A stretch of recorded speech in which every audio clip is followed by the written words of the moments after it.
true crime docs, I got a banger for you that you are not going to want to miss. I got an early screening of this 3-part docuseries called Vanished, the Heather Elvis Case. And this goes into the 2013 missing person case of Heather Elvis. And she was having an affair with a married man that she met at work. She was 20 years old, and she started an affair with Sidney Moore.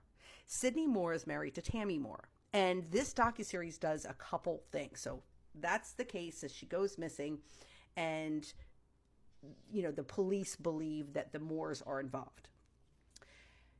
What this first does very well is it takes you through how social media early on played such a role in this case, and not in a good way at all.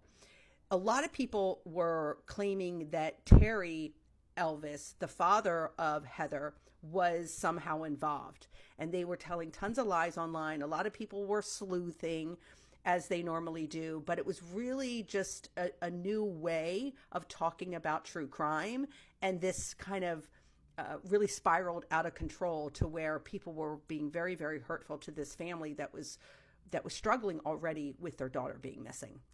So they do shed a light on that, which I think they do a really good job at.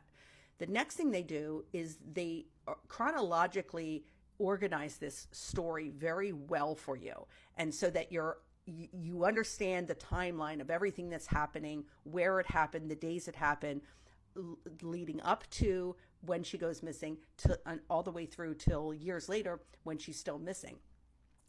It then takes you through the court case itself. Now, in South Carolina, where this took place, a couple things are kind of wonky when it comes to laws there. One of them is a body is never found, but they do believe that Sidney and Tammy Moore have something to do with it.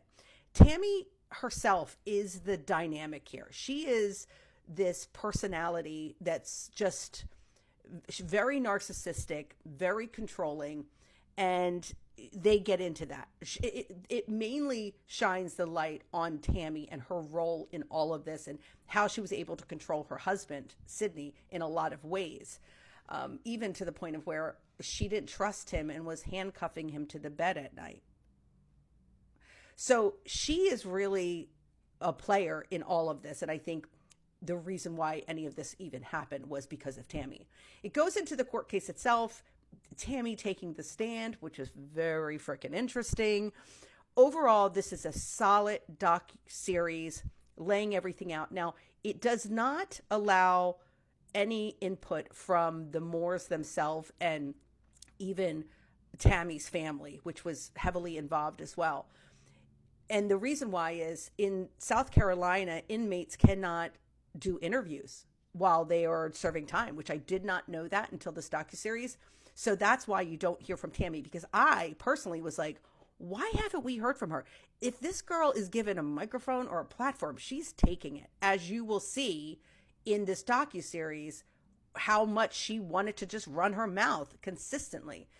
You know, at the end of the day, they also have children. I believe they have 4 children, the Moore. So very sad. It does not just affect one family. You see that dynamic here, but overall a very solid series.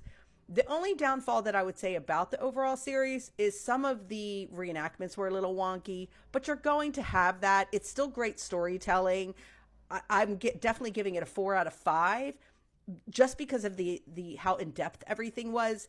And the reason why I'm not giving it a 5 out of 5 is because I really would like to hear from the Moores. And it's no offense against the doc makers, obviously, but to have that insight, they weren't able to get anybody from that family or friends to speak on that. You have a lot of the Elvis family, you have friends of Heather, you have co-workers of Heather, you actually have investigative journalists, you have the police, you have the prosecution. So you have all of that lined up. You just are, I feel, you know, I would have loved to hear from somebody on that side.